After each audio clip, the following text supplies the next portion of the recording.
Hello everyone, বেদাংশিকাস লাইফে সকলকে স্বাগত।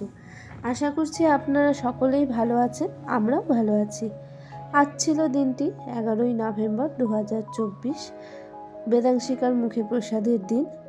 আমাদের মধ্যে কোনো মুখে প্রসাদের নিয়ম নেই, আনুষ্ঠানিক নিয়ম নেই, তাই আশ্রমে নিয়ে গিয়ে বেদাংশিকাকে ঠাকুরের প্রসাদের মাধ্যম দিয়ে মুখ এঁটো করানো হলো। তারই কিছু মিষ্টি মধুর স্মৃতি আপনাদের সাথে আজ তুলে ধরলাম।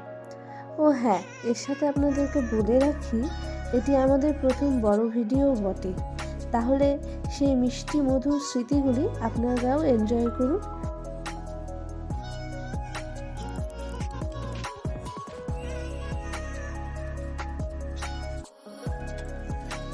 তো একটু আগে দেখেই নিলেন, মহারাজরা বেদাংশিকাকে আশীর্বাদ করলেন এবং মুখ এঁটো করালেন। এরপর বাড়িতে কিছু পরিবারের সদস্যরা মিলে বেদাংশিকার প্রথম ভাত খাওয়াটাকে এনজয় করলাম।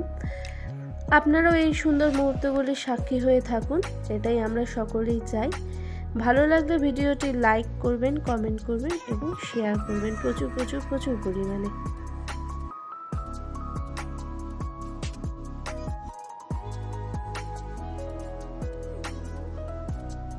তাহলে আপনারা সেই সুন্দর মুহূর্তগুলিকে এনজয় করতে থাকুন। আবার অন্য কোনো ভিডিও নিয়ে চলে আসবো আপনাদের সামনে, অন্য কোনো দিনে অন্য কোনো মুহূর্ত নিয়ে।